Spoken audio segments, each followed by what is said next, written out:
Hi! Kamusta na po kayong lahat at welcome po sa Usapang Tito Manny. Ngayon po, pag-usapan ulit natin tong si Maria Ressa ng Rappler. Hindi po ba pinasara ng SEC itong Rappler? Pero hanggang ngayon ay nag-ooperate pa rin ang Rappler dahil sabi ni Maria Ressa, iaakyat pa daw nila sa kung saan nila iaapila to. Fine, kung kailangan nilang gawin yan, edi sige, gawin nila yan, i-exhaust nila lahat ng efforts nila, yung powers nila, yung energy nila para mapanatiling bukas ang Rappler. Pero tingnan na lang natin.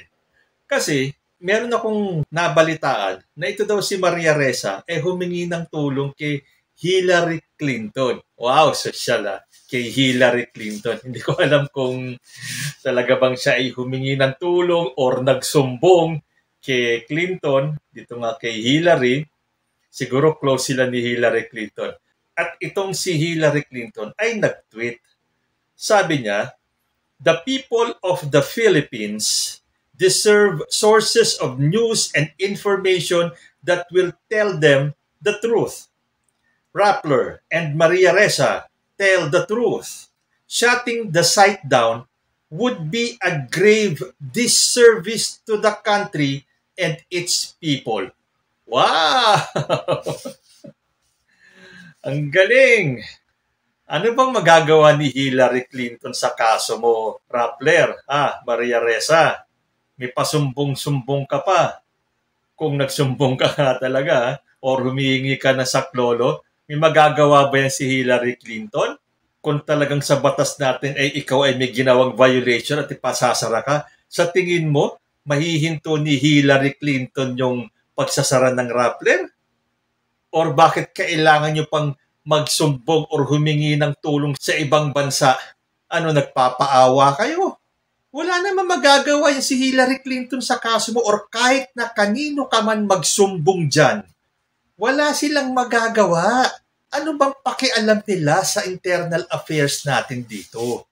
Kung matapang ka, edi dito mo harapin yung kaso. Hindi yung kung kani-kanino ka nagpaparinig or nagsusumbong or humihingi ng tulong, wala naman silang magagawa. Ikaw naman, Hillary Clinton, ano tong sinasabi mong shutting the site down would be a grave disservice to the country and its people? You don't know what you're talking about.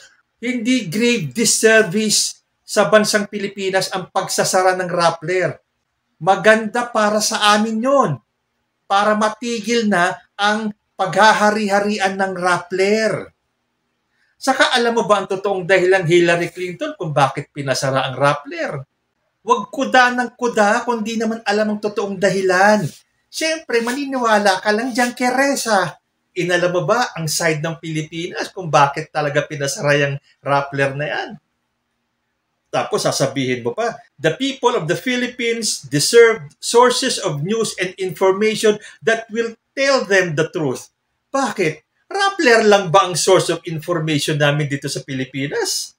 Napakadaming news outlet dito. Hindi lang Rappler. At tulad ng Rappler, marami din mga news outlet dito na tumutuloy sa gobyerno pero hindi sila ipinasasara.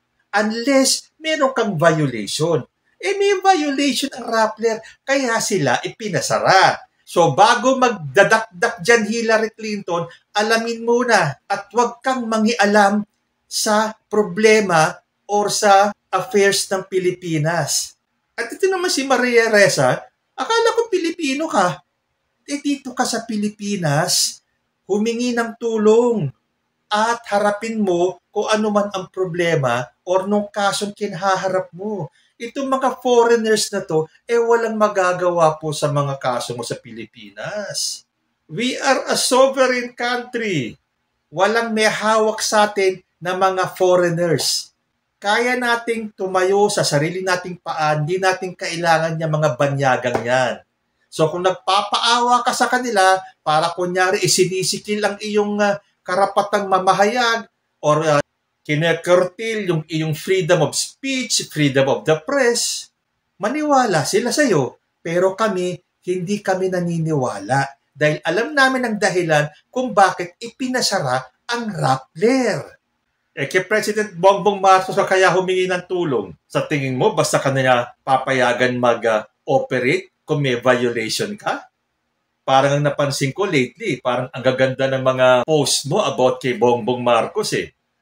Parang puro positive no? So kung talagang Pilipino ka, Maria Ressa, huwag kang humingi ng tulong sa ibang bansa or sa mga banyaga. Para ka naman si Laila de Lima sa bagay.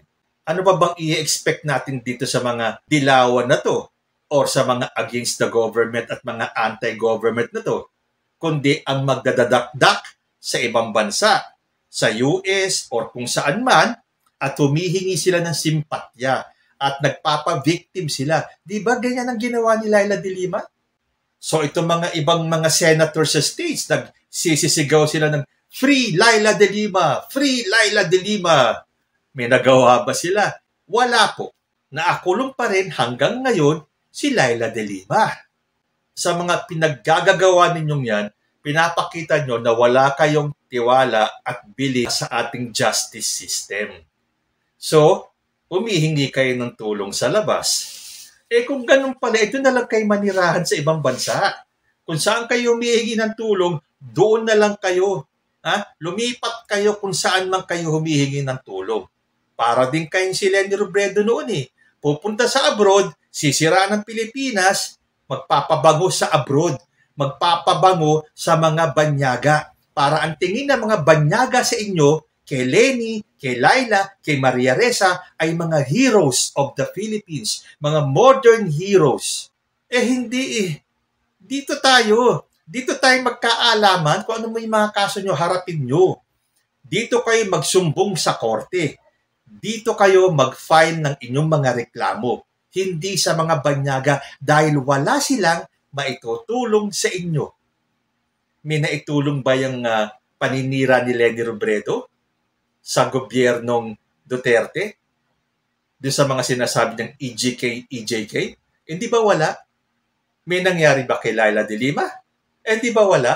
Sa tingin mo sa'yo may mangyayari, Maria Ressa?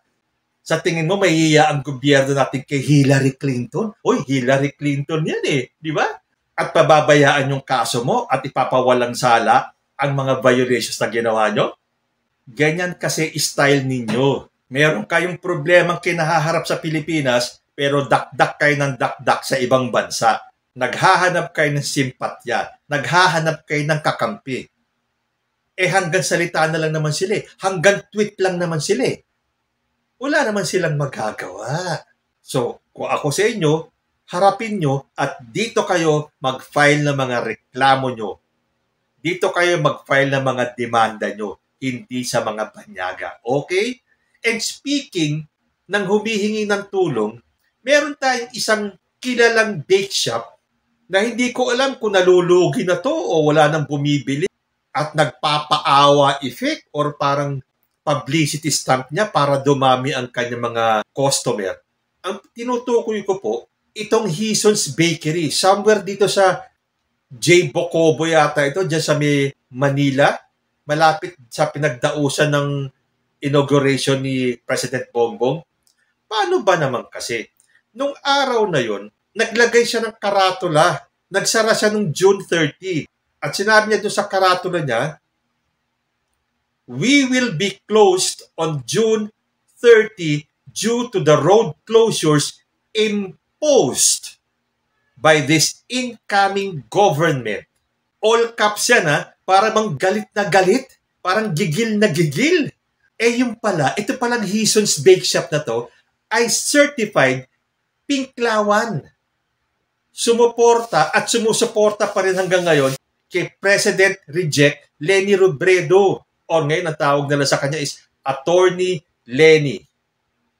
Although nagtatanong yung iba, Attorney Leni, pero wala naman yata naging kaso kahit na isa. Well, that I do not know, okay? Nabasa ko lang na si Attorney Leni daw naman ay wala pang kaso. Pero hindi ako sigurado dyan. So ayoko mag-comment dyan sa walang kaso si Attorney Leni, okay? Pero ito, bakit ka magsasara Hison's Bakery? Ang sinarado lang naman yung mga daanan o yung mga kalye. Road closure, ang pagkakaalam ko, hindi establishment ang magsasara. Pwede ka naman magbukas Sinarado yung kalye mo, Bakit hindi ba pwede maglakad yung mga customers mo? Pumarada sila somewhere sa may bandang Luneta o kung saan man malapit, tas lakarin kung talagang suki kanila, magtitiis sila para makabili ng iyong mga famous na mga pastries and cakes dyan. Hindi mo kailangan mag-resort sa gantong gimmick. Oy, mga Pinklawan, ito, bilan nyo naman sila ng cakes and pastries nila. Isang araw lang. Actually, hindi pa nga isang araw eh. Kalahating araw lang ang isasakripisyo mo. Kung makapagsalita ka, closures imposed by this incoming government. Kung hindi mo tanggap tong incoming government na to, lumipat ka ng ibang bansa or doon ka sa bundok magtayo ng bakery mo. Kung si Leni kaya ang nanalo at doon siya nag-inauguration sa pinagdausan ni Bongbong Marcos at ipinasara din itong mga kaling to, kukuda ka kaya ng ganyan Hison's Bake Shop? I'm sure hindi. Palibhasa, hindi si Leni ang nanalo at ipinasara yung kalye na hindi naman isang araw, kundi kalahating araw lang at hindi ka naman pinasasara. Ang ipinasasara yung kalye, road closure. Bihira kayo mga Pinklawan kayo. Tapos ito pa, a day after, nung ikaw ay nabash ng gusto sa social media, nag-post ka na naman ulit. Sabi mo, beyond grief, beyond rage, beyond words. See you at the protests and the long fight ahead. Nakita nyo yan? So, ibig sabihin, talagang wala kayong kabalak-balak makiisa sa administrasyon ni Bongbong Marcos. Apaka-bitter ninyo. Hindi nyo matanggap na natalo si Leni Robredo. Business ka di ba? Imbis na makakuha ka at nakahikayat ka ng mga iba pang customer, itinataboy mo sila eh. Ako, never akong bumili sa Hison's Bakery dahil wala naman sa kamalayan ko yan Hison's Bakery na yan. Famous daw sila. Well, sige, famous siguro sila. Pero ngayon ko lang sila narinig. Kaya lang ako nagre-react dito ngayon ay dahil ito mga Pinklawan and you are one of them, Hison's Bakery, na hindi makatanggap ng pagkatalo. Ano sabi mo? See you at the protests and the long fight ahead. Okay, 6 years. Lalaban kayo? Yan talaga gusto ninyo. Ang laban. Ayaw nyo ng pagkakaisa ng mga Pilipino. Ayaw nyong umunlad tayo. Gusto nyo talaga ng divisiveness. Kalahating araw na magsasara ka. Mayaman ka naman eh. Ano ba naman yung kalahating araw? Although sabi ko nga, kung nagkataong si Leni ang mag-i-impose ng pagsara ng kalye dahil siya ang mag-i-inauguration, siguro wala kang gantong kuda. Di ba?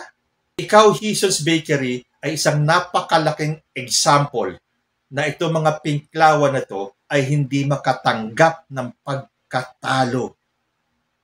Masakit ba? Oo, masakit talaga matalo. Pero ganun talaga eh. You win some, you lose some. Natalo kayo eh. Better luck next time. Malay nyo, magkaroon nga kayo ng next time after mga 20 years or 30 years, di ba? Pero this time, tiis-tiis na lang muna kayo. Kung you choose to be bitter for the next 6 years, so be it. Yan kasi ang turo ng Nanay Leni ninyo eh. Fight! Fight pa rin! Fight until the end. Parang ganun eh. Ayaw ng pagkakaisa. So, nakakalungkot man, wala po tayong magagawa kung ayaw nila makipagkaisa. Pero I'm sure pag umunlad naman ng Pilipinas under President Bongbong Marcos' administration, kasama din naman kayong lahat eh. Okay, bago po ako magwakas, isang good news naman po tayo. Inaprubahan ni Pangulong Ferdinand Bongbong Marcos Jr. ang libreng sakay para sa mga estudyante sa MRT 3, LRT 2 at PNR hanggang November 4, 2022. Aba, malaking bagay na po ito, lalo na sa mga magulang na mga estudyanteng ito. Ngayong malapit ng magpasukan sa taas ng pamasahe ngayon, makakatulong po ito sa mga estudyante at makakagaan kahit na papaano sa mga magulang. So ito na po, nag-umpisa na si President Bongbong Marcos. More to come. At ako malakas ang kutob ko talaga tulad ng sinabi niya na confident siya at naniniwala siya na maitatawid niya tayo at maibabangon niya tayo. Sama-sama po tayo. Kasama na po yung mga bitter na mga pinklawan na yan. Sama-sama po tayong babangon muli. So, hanggang dito na lang po muna tayo. Hanggang sa susunod na mga issues. Peace.